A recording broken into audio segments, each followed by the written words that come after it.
Fundamentals.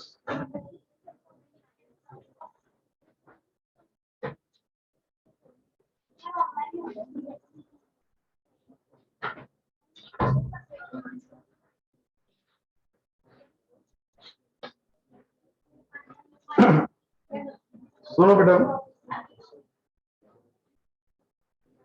Accountancy आपका syllabus 3 book में divide हो रखा है 12th के अंदर।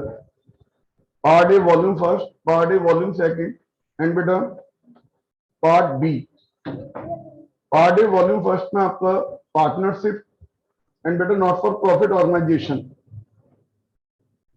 एंड वॉल्यूम सेकंड के अंदर आपका accounting for companies, and part B के अंदर आपको बेटा accounting for company and financial statement दिया हुआ है। वो वाला नहीं, चलो बेटा मुस्कान बंद करके रखूं, अभी तुम जाओ तो मेरे से बात करके जाना भी, ठीक है कि नहीं? हाँ, अब जब जाओ तो बात करके जाना आप, और मोबाइल को बंद रखो अगर आपने पास होना है तो। मैं बहुत क्लियर बात कह रहा हूं मैं आपसे, उसको मेरे शब्दों पर गौर करो, मैं क्या बोल रहा हूं मैं आपसे। हाँ जी बेटे, हम स्टार्ट कर रहे हैं पार्टनरशिप से। पार्टनरशिप मोस्ट इंपॉर्टेंट कॉन्सेप्ट है आपका। फर्स्ट टर्म में बेटा यूटी में भी आपको डेफिनेटली मिलना ही मिलना है, स्कूल में भी आपका शायद ये स्टार्ट हुआ होगा, ठीक है? जिन बच्चों के पास पुरानी बुक है, लास्ट ईयर की बुक है, वो तो ठीक है, लास्ट ईयर से भी पहले की बुक है वो थोड़ी सी प्रॉब्लम क्रिएट करेगी, थोड़ी बेटा ज्यादा प्रॉब्लम क्रिएट कर देगी, उसमें दिक्कत हो जाएगी। क्योंकि लास्ट ईयर तो फिर भी ठीक था, उससे पिछले वाले ईयर में वो पूरा ही कोविड वाला ईयर था, और देन फिर उससे पहले में तो पूछी नहीं क्या कहानी थी, ठीक है ना बेटा? तो लास्ट ईयर यानी करंट की बुक लेना तो ज्यादा बेटर है। मैं आपको चैप्टर 2 से स्टार्ट करा रहा हूं बच्चे। अगर आपके पास ओल्ड बुक है तो हो सकता है उसमें आपका चैप्टर 1 हो, ठीक है ना? अभी मैं आपको चैप्टर 2 से स्टार्ट करा रहा हूँ। ये जो चैप्टर है बेटा वो आपका चैप्टर नंबर 2 है, लिख लें आप जो भी बुक नोटबुक लेकर आए। देन उसके बाद फिर हम आपके साथ डिस्कस करेंगे चीजें क्या है।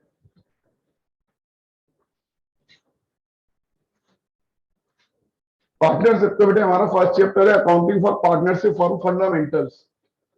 फंडामेंटल्स यानी कि इसके अंदर हम बेसिक्स पढ़ेंगे क्या, ठीक है ना? क्या टॉपिक हमारे इसमें बेटे कवर होंगे, तो आप इसके अंदर लिखेंगे। अरे साफ लिखते चीजों को बेटा।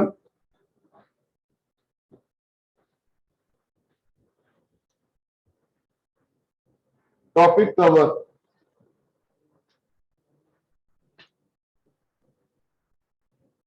ठीक है ना बेटा? अब फुल फैन पीछे बेटा लाइट आ रही है, फुल सूप।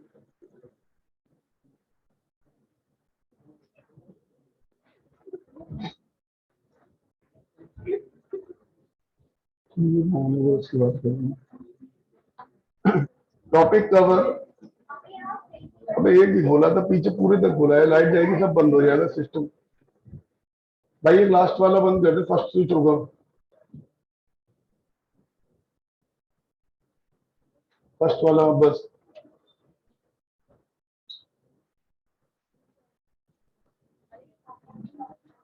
तो पीछे एसी की डीपी उठा लियो तो देख चालू हुआ, ठीक है?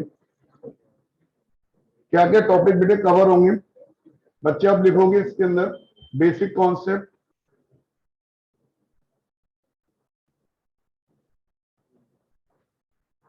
Next one partnership deed,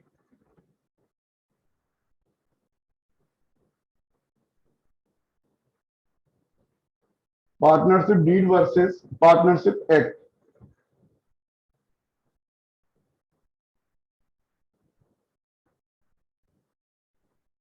partnership deed versus partnership act, then preparation of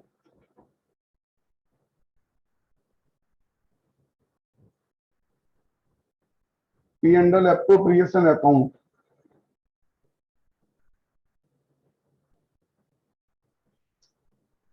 profit and loss appropriation account. पूरा लिख देता हूं इसको बेटा मैं।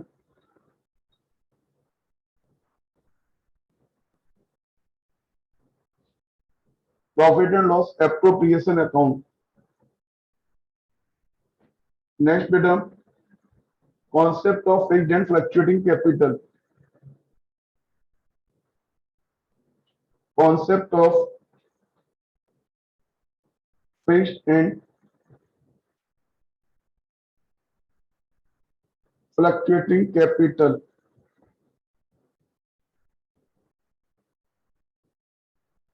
नेक्स्ट बेटा इंटरेस्ट ऑन कैपिटल, ये शॉर्ट में लिख लेना, IOC interest on capital and treatment, treatment of interest on capital,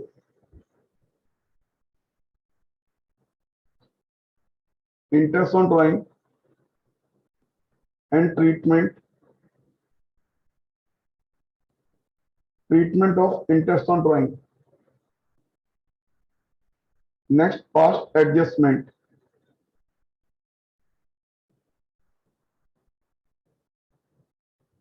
past adjustment. Next बेटा गारंटी ऑफ प्रॉफिट,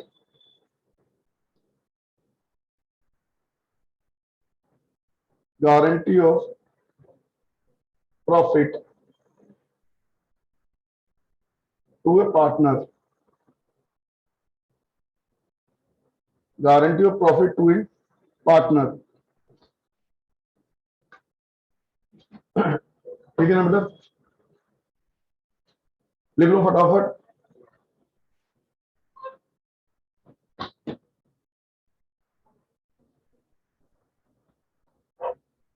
पीछे पीछे विंडो बंद कर लो बेटा।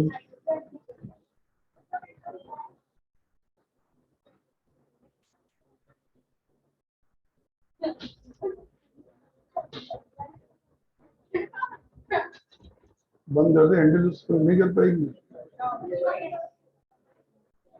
इधर वाला हैंडल बंद करना, इधर वाला हो जाएगा, ये तो मालूम है, उधर वाला नहीं होगा, बस ठीक है।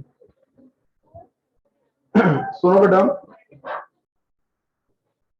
ये जो हमारा फर्स्ट चैप्टर है पार्टनरशिप का, इस चैप्टर में हमने ये टॉपिक इनिशियली पढ़ने बेटा, fundamentals, basic concept, partnership deed versus partnership act, preparation of P&L appropriation account, concept of fixed and fluctuating capital, interest on capital and treatment of interest on capital, interest on drawing and treatment of interest on drawing, past adjustment, guarantee of profit to a partner।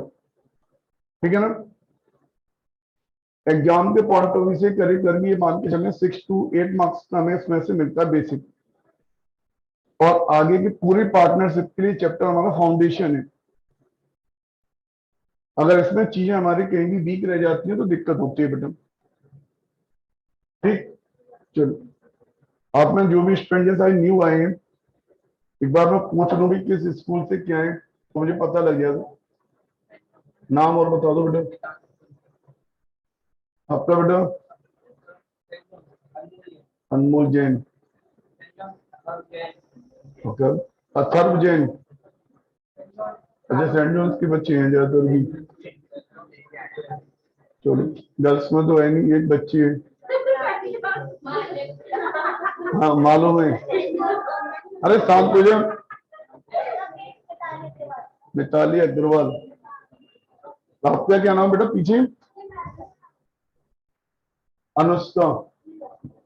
चलो अभी बेटा मेरी बात सुनो, मान्य इधर देख ले, अभी बहुत बात करते हैं, एक पेज निकाल इसमें से बीच वाला, ये पेज, ये दुष्ट है बीच वाला, हाँ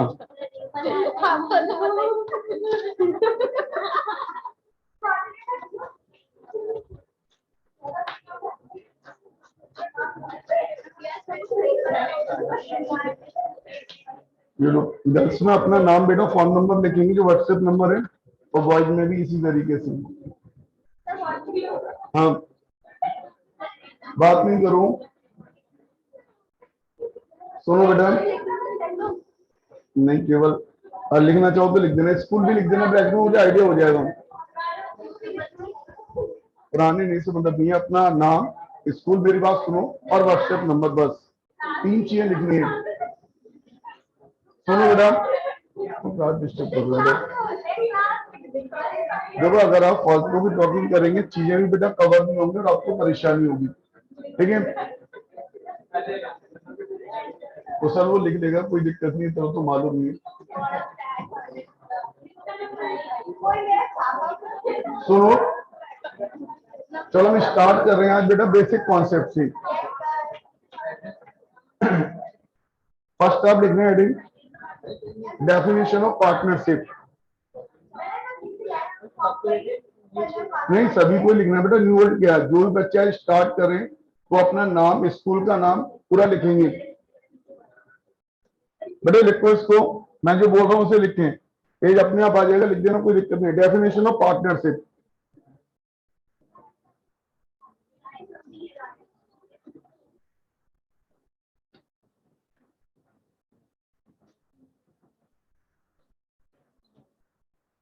डेफिनेशन ऑफ पार्टनरशिप।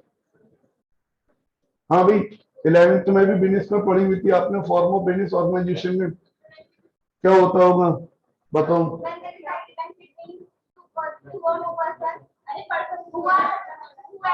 बीच में नहीं,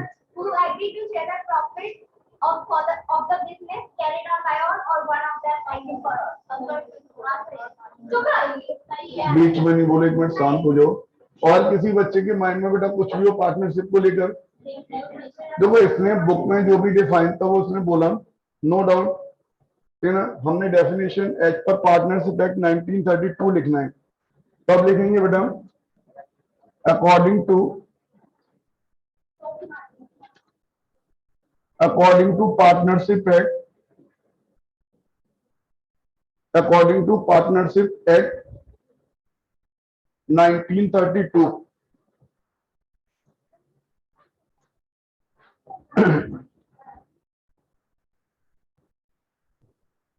according to partnership act, comma 1932 section 4,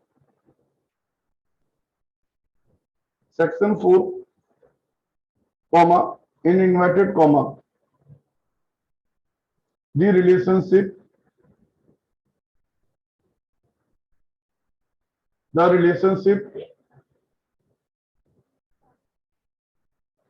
between the relationship between the persons, the relationship between the persons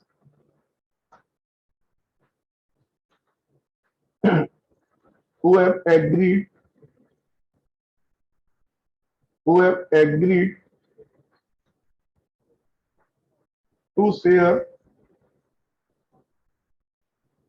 the profit, who have agreed to share the profit of a business, of a business which is carried on, which is carried on by all or or any one of them,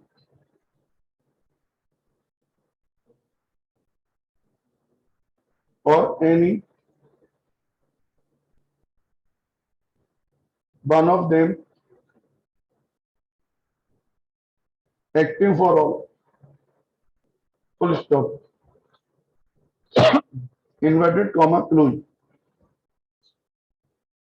This is legal definition betam as per Partnership Act 1932 section 4. इससे पहले भी आपने 11th में इसको study किया होगा। What is partnership? ना important thing, partnership is the relationship, your first word is relationship. Now next one, between the persons, between the persons, next word मैं जिसको भी हाईलाइट कर रहा हूं उसको अंडरलाइन करना, who have agreed, who have agreed to share the profit, to share the profit of a business, of a business, and such business is carried on by all or any one of them, one of them acting for all, one of them acting for all, ठीक है ना। अभी लिखा नहीं लिखा? जो भी नए स्टूडेंट आए बेटा उनको हो सकता है थोड़ा सा राइटिंग शुरू में लिखने में दिक्कत हो, ज्यादा सुंदर मेरा राइटिंग तो नहीं है, पुराने वाले तो बेटा हैबिट में आ गई है तो वो तो लिख लेते हैं, नए वाले भी लिख पा रहे हैं, लिख पा रहे हैं भी, लिख पा रहे हैं, ठीक है। चलो ये वर्ड अंडरलाइन कर लेना भी क्या थे जो भी है,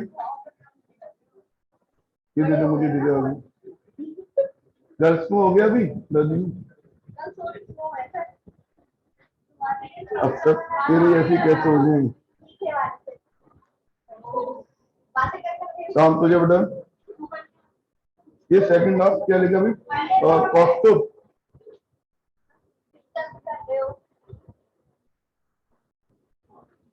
गर्ल्स में कहां तक पहुंचा भी page,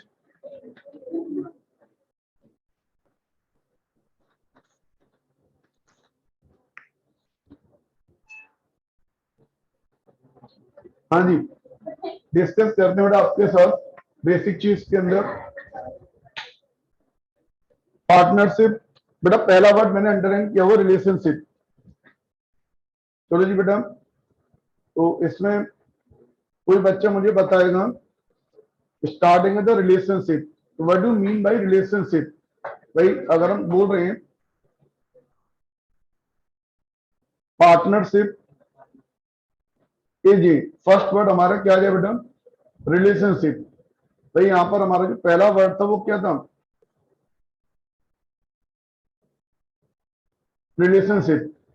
now question is that what type of relationship, क्या बोला, एग्रीमेंट तो बेटा अभी बाद में आएगा वर्ड,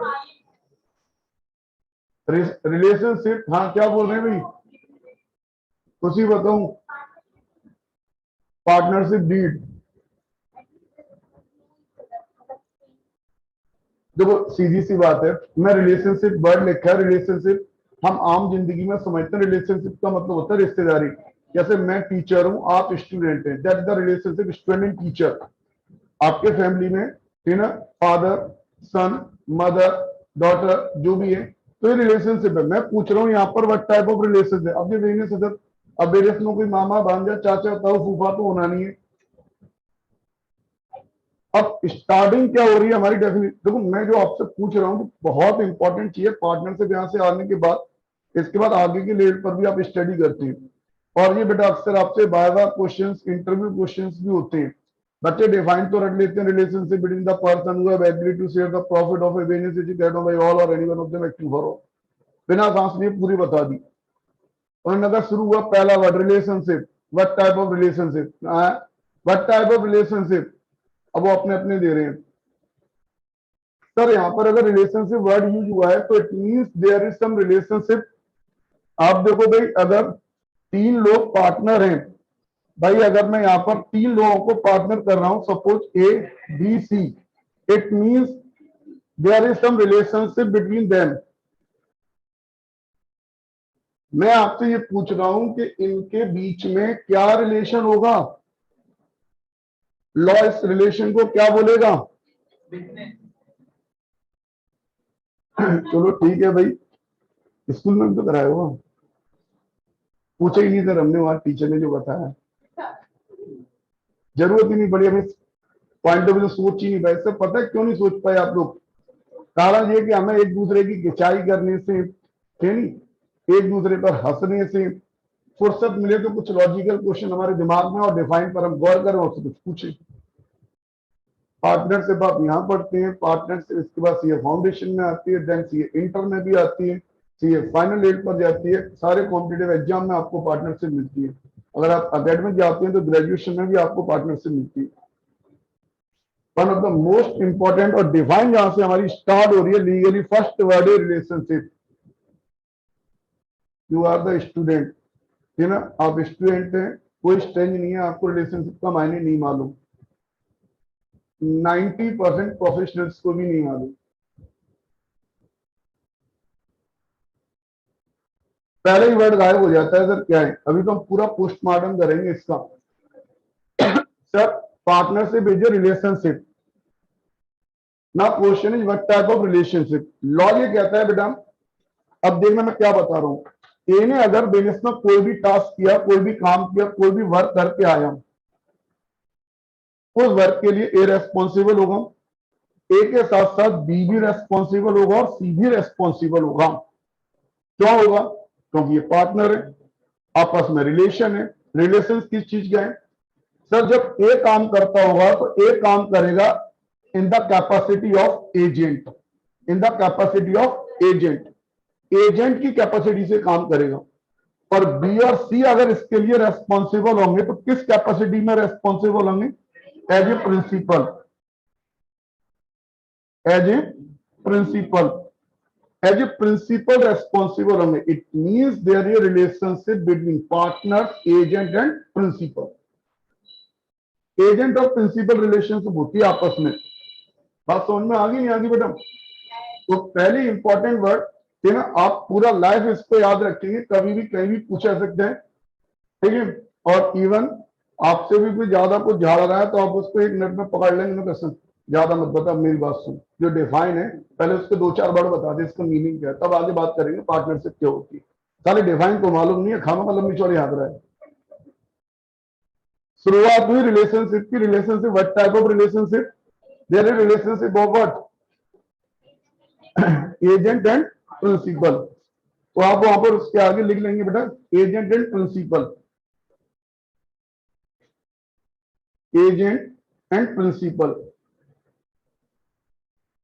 हाँ सर, पहला वर्ड क्लियर हुआ था, रिलेशनशिप। रिलेशनशिप कोई भी पूछ सकता है, relationship what type of relationship? Agent and principal relationship. और ये हमारा बेटा एमसीक्यू क्वेश्चन भी है।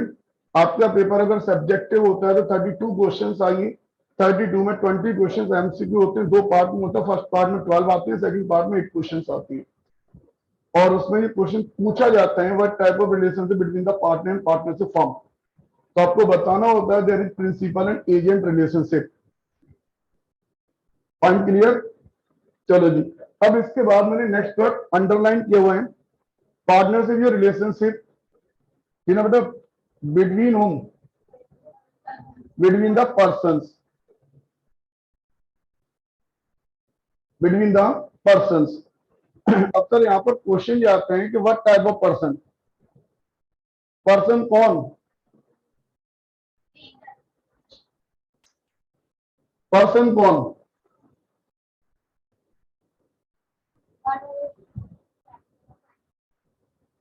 देखो जी, और किसी के दिमाग में बात आ रही है? The relationship between the person. ये पर्सन का मायने क्या है? पर्सन, एज पर law there are two type of person, natural person, artificial person. Natural person that is human being who are breathing. Artificial person that is created by law, not breathing, like company. Company is a artificial person. बात समझ में आ गई है? तो the relationship between the person. अब person sir हमने दो तरीके के पढ़े। एक तो हमारा नेचुरल पर्सन हो गया सर, है ना, नेचुरल। और दूसरा कौन? आर्टिफिशियल। अब सर इस पर बेस्ड क्वेश्चन कैसे पूछा जाएगा, बनेगा? देखो बेटा, अब इस पर बेस्ड मैं आपको क्वेश्चन बता रहा हूं, जरा ध्यान देना। Mister Ram and Reliance, Reliance company limited can form A partnership? Yes. Mister Ram natural person, Reliance limited artificial person, they make partnership, they make easily partnership, आराम से बना सकते हैं भाई, क्या दिक्कत है? अब आप देखो यहां पर मोहन, पार्टनरशिप भी बना सकते हैं, मोहन एंड को, एंड सोहन एंड को। ये एंड को क्या है sir? Mohan and company and Sohan and company, इसको हम बोल देते हैं लेकिन जो कंपनी होती है आर्टिफिशियल पर्सन जिनको हम बोलते हैं, उनके लास्ट में या तो लिमिटेड लगा होता है या प्राइवेट लिमिटेड होता है। जहां को लिखा होता है वो बेटा कंपनी लिख लेते हैं, लेकिन वो कंपनी नहीं होती, वो फर्म होती है। तो यहां पर क्वेश्चन ये आता है, क्या दो फर्में मिलकर पार्टनरशिप बना सकती हैं? Firm is not a artificial person, तो दो फर्म मिलकर पार्टनरशिप नहीं बना सकती। ठीक है कि नहीं? दो आदमी मिलकर पार्टनरशिप बना सकते हैं, दो कंपनी मिलकर पार्टनरशिप बना सकते हैं, एक व्यक्ति और एक कंपनी मिलकर पार्टनरशिप बना सकती है। ठीक है नहीं? दो लेडीज पार्टनरशिप बना सकते हैं, there is no difference between gender. अब बात आती है माइनर और एडल्ट। क्या माइनर पार्टनरशिप बना सकते हैं? नो। माइनर यानी person who is the age below 18 year, तो जो 18 ईयर से कम का है वो माइनर है, वो पार्टनरशिप नहीं बना सकता। But for the benefit of firm, firm के बेनिफिट के लिए एक एग्जिस्टिंग फर्म में माइनर पार्टनर हो सकता है, only for profit not for loss. Minor एक एग्जिस्टिंग फर्म में पार्टनर हो सकते हैं, यानी कि ऑलरेडी एक फर्म चल रही है उसके अंदर माइनर पार्टनर हो सकते हैं। आप ये सोचो कि नई फर्म पार्टनर को लेकर बना लो, दैट इज नॉट पॉसिबल। ठीक है? तो सर अभी हमने दो बार डिस्कस किए, पहला रिलेशनशिप समझ आ गया सर, एजेंट एंड प्रिंसिपल। दूसरा पर्सन, नेचुरल, आर्टिफिशियल, यही दो व्यक्ति हो सकते हैं। अब हम बात करते हैं तीसरे वर्ड की। तीसरा वर्ड बेटा क्या हमारा? Who have agreed, who have agreed. Agreed यानी कि एग्रीमेंट। अब मुझे ये बताओ एग्रीमेंट कैसा हो सकता है भाई? रिटन भी हो सकता है, ओरल भी हो सकता है। बिल्कुल सही बात बताइए। अभी मैं लिख देता हूं written and oral. Agreement written भी हो सकता है और ओरल भी हो सकता है। अब बेटा रिटन और ओरल के पीछे है क्या, ध्यान दें। अगर रिटन होगा एग्रीमेंट, बच्चे अगर रिटन होगा तो जिस डॉक्यूमेंट पे लिखा जाएगा उस डॉक्यूमेंट को हम क्या नाम दे देंगे? Partnership deed. इसका मतलब है आपको यहां से समझाया गया है, इससे ऊपर का इतिहास आपको नहीं बताया गया कि क्या था। Partnership is a relationship agent and principal between the person who have agreed यानी कि एग्रीमेंट। एग्रीमेंट में भी ओरल एंड रिटन, ओरल भी हो सकता है, रिटन भी हो सकता है। और जब रिटन होगा तो पार्टनरशिप डीड पर होगा। पार्टनरशिप डीड बेटा किस कागज पर बनाते हैं?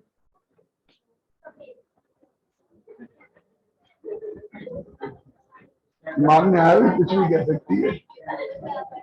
अच्छी बात है, उसने सफेद कागज बताया, रेड भी बताया।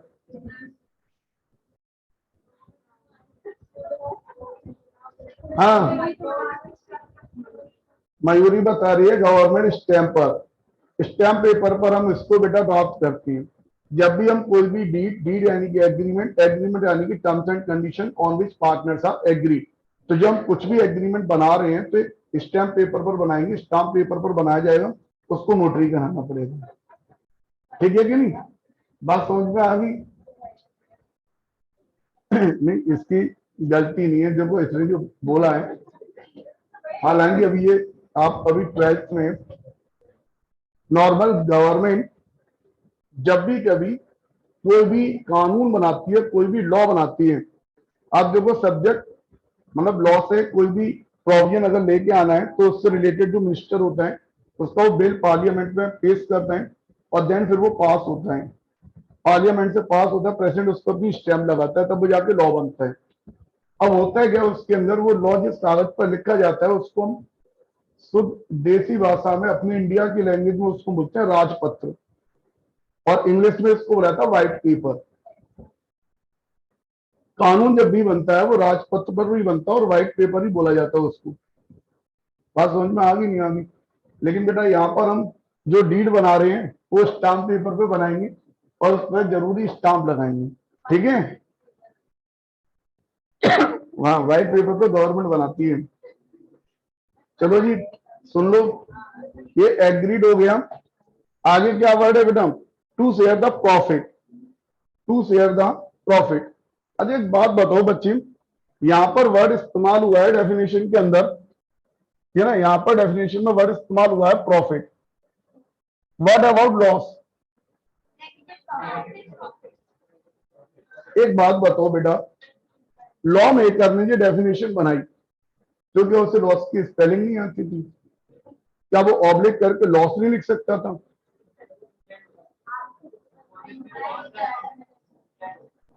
सर अब ध्यान देना, relationship between the person who have agreed to share the profit, definition के अंदर केवल बात की गई है प्रॉफिट की, कोई बात नहीं की गई है लॉस की। इसका मतलब यह हुआ कि बिजनेस में यदि प्रॉफिट होगा तो वो प्रॉफिट सारे पार्टनर्स में शेयर होगा। यदि वो प्रॉफिट किसी एक व्यक्ति को नहीं मिलता है, कोई व्यक्ति अगर ये कहता है कि नहीं मुझे प्रॉफिट नहीं चाहिए, तो फिर वो बंदा पार्टनर नहीं होगा। मतलब profit must be shared between all partner in agreed ratio, if agreed ratio is not given than equal ratio. अब ना वर्ड्स अबाउट लॉस, लॉस सारे पार्टनर्स में बांटा भी जा सकता और नहीं भी। एबीसी पार्टनर है, सी वर्किंग पार्टनर है, मेहनत कर रहा है, ए और बी के पास पैसा है, सी कह रहा है देखो भाई मेरी कैपेसिटी नहीं है कि मैं लॉस को बॉन्ड कर सकूं, काम करता रहूंगा, अपना हिस्सा लूंगा, 25 पैसे 20 पैसे दे देना, लेकिन लॉस नहीं मैं बॉन्ड करूंगा। लॉस होगा तो भाई तुम ए और बी तुम दोनों जानो, ए और बी कहते हैं ठीक है लॉस होगा तो हम दोनों अफोर्ड कर लेंगे, प्रॉफिट होगा तो तीनों बटेगा। Loss may be share, may not be share, profit must be share. There is different ratio for loss and profit, दोनों के लिए अलग अलग रेशियो भी हो सकते हैं। If nothing is specified, if nothing is specified in partnership deed, partnership deed यानी हम जो टर्म्स एंड कंडीशन बना रहे हैं उसमें हमने लॉस के बारे में कुछ नहीं लिखा, तो ये अंडरस्टूड है कि भैया प्रॉफिट के साथ साथ लॉस भी उसी रेशियो में बढ़ेगा जिस रेशियो में प्रॉफिट है। तो इसका मतलब ये हुआ इन question, if nothing is given, if nothing is given regarding loss sharing ratio, it means loss also distributed in same ratio in which profit is distributed। बात समझ में आ गई मेरी? तो अगला पॉइंट था हमारा प्रॉफिट, है ना, उसके साथ में मैंने ऑब्लिक करके लिखा बेटा क्या, लॉस। तो नीचे आप लिखेंगे we have agreed to share the profit, इसके नीचे मैं लिख रहा हूं to share the profit, oblique loss भी लिख सकते हैं बेटा आप इसको। अगर कुछ नहीं लिखा हुआ तो प्रॉफिट के साथ साथ क्या शेयर करेंगे बेटा, लॉस भी शेयर करेंगे, ठीक है ना। अगर कुछ नहीं दिया है तो जिस रेशियो में प्रॉफिट शेयर होगा बेटा उसी रेशियो में क्या शेयर होगा, लॉस। मैं बस यही लिखवा रहा हूं, इसके आगे बेटा आपको एक पॉइंट इसमें लिखवा देता हूं।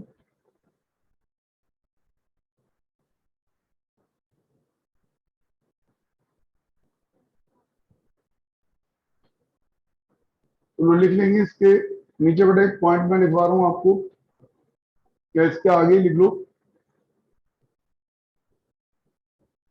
Profit public loss may be shared in different ratio, in different ratio, profit और loss may be shared in different ratio, profit loss बेटा डिफरेंट रेशियो में भी डिस्ट्रीब्यूट हो सकते हैं। बात समझ में आ गई नहीं आ गई? अब उसके बाद बेटे अगला वर्ड क्या लिखा है इसके में, of a business. Sir business का मतलब क्या है,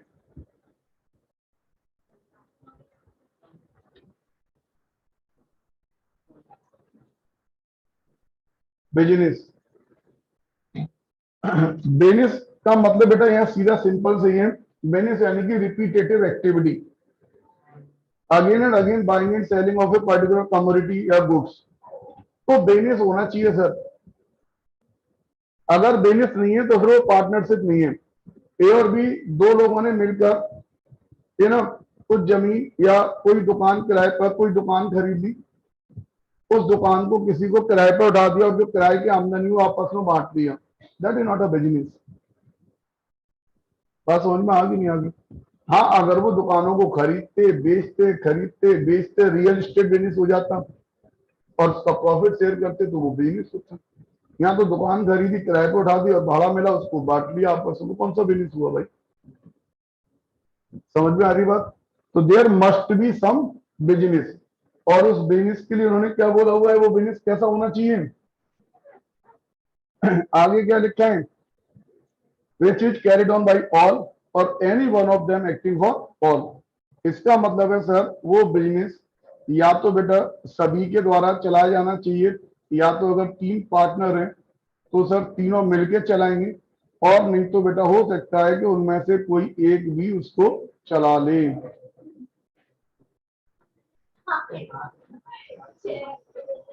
हाँ भाई, समझ में आ गई बात? ठीक है, ये खिड़की बंद कर दो बेटा, बार बार खुल जा रही है, इसको इसमें बंद नहीं किया नाले की। किससे नहीं होगी? उधर वाले से होगी, उस वाले को ऐसे करके दोनों बंद हो जाएंगी, उधर वाले हैंडल से दोनों बंद हो जाएंगी बेटा, खबर होगी उससे। बुढ़ापे में आ गई, वो नहीं होगी बंद बेटा, उसका हैंडल नहीं लगता, इस वाली का ही लगेगा, और वो ऐसे लगेगा कि दोनों में कवर होगा। हो गया दोनों, देख लो, वो लगेगी नहीं। हाँ, अब बस देख ले, बस हो गया, ठीक है। कितनी मेहनत, बाप रे बाप। हाँ जी सर, अभी क्या डेफिनेशन लिखी थी? अब देखो डेफिनेशन का हमने क्या पोस्टमार्टम कर डाला। क्या था? पार्टनरशिप। पूरी डेफिनेशन सामने, अगर आपने इसको सही तरीके से समझा है तो सही मायने में अब आप कभी बोलेंगे नहीं। Partnership is a relationship between the persons who have agreed to share the profit of a business which is carried on by all or any one of them acting for।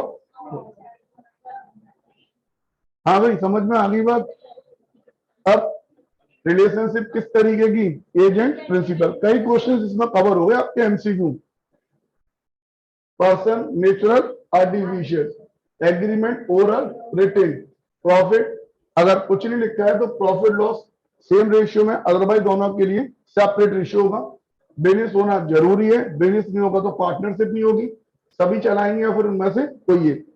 अब बताओ क्या पूछ रहे हैं?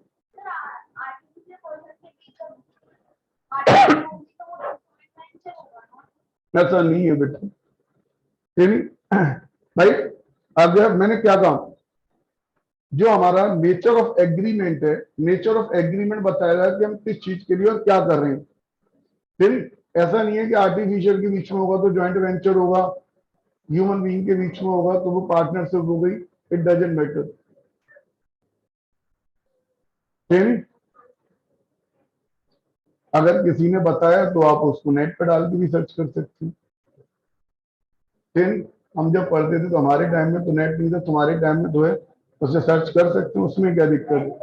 आपको पता लग जाएगा क्या है। ठीक है, हाँ जी बेटा।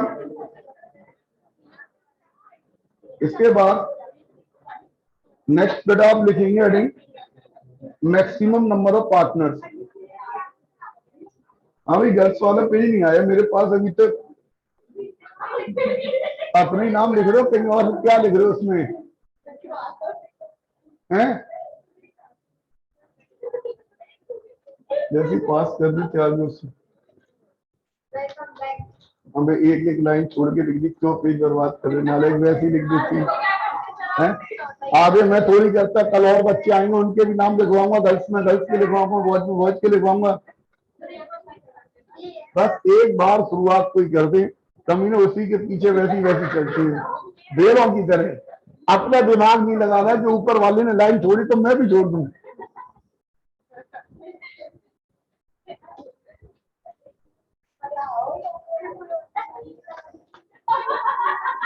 अब क्यों छोड़ी लाइन?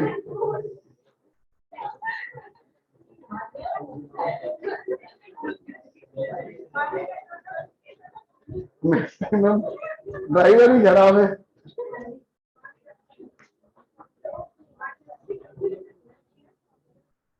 लिखो हेडिंग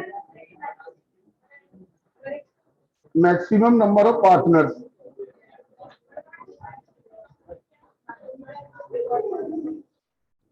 हाँ भाई, मिनिमम तो मालूम नहीं है सबको। मिनिमम 2 और मैक्सिमम कितने हो सकते हैं? 50, up to 100 according to law.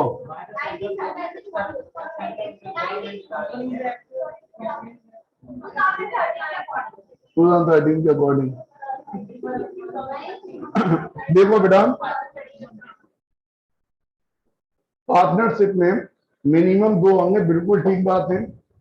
Maximum 50 होंगे, ये बात पार्टनरशिप एक्ट में नहीं लिखी हुई है, ये बात कंपनी एक्ट में दी हुई है।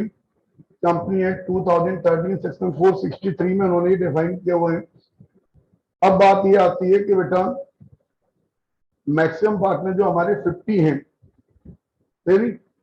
पहले ये 100 हुआ करते थे, लेकिन अब लिमिट को कट करके कितना कर दिया उन्होंने? 50 कर दिए। अच्छा, पार्टनरशिप हमारी 2 तरीके की होती है, एक तो अनलिमिटेड पार्टनरशिप और एक लिमिटेड लायबिलिटी पार्टनरशिप। हम जो पढ़ रहे हैं वो अनलिमिटेड लायबिलिटी पार्टनरशिप है। मैं दूसरी बात कर रहा हूं, लिमिटेड लायबिलिटी पार्टनरशिप, एलएलपी।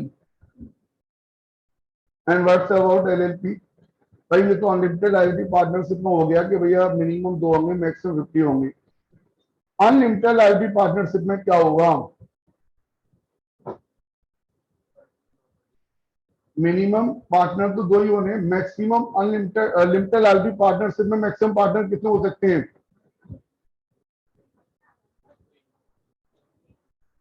वगैरह 20 भाई, वगैरह 50, जितने इसमें उतने उसमें होंगे।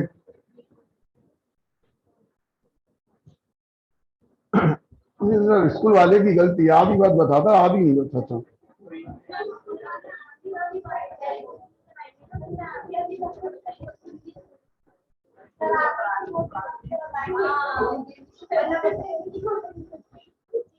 हाँ, वो तो मिनिमम है। मैक्सिमम कितने होंगे?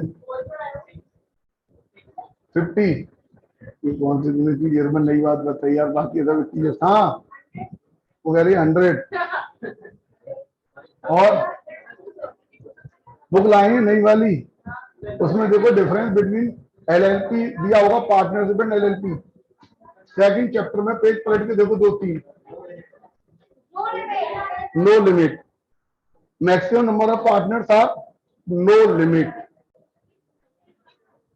अभी पूछ रही है किसमें, उसमें देखो क्या लिखा है। पार्टनरशिप फॉर्म में कितने लिखे हैं? 50 या 100 लिखे हैं? 50। और एलएलपी में कितने लिखे हैं? No limit. ये वाइवा क्वेश्चन है, जब भी इंटरव्यूअर आता है वो आपसे पूछता है in how many partners in a partnership form, आप बोलते हो 50, then next question is what's about LLP. अच्छा, चुप हो जाता है। 69 होंगे जो उसमें होंगे, अंडरस्टूड। 50 उसमें होंगे, पूरा नहीं। 100 उसमें क्या है? नो। समझ में आ गई बात?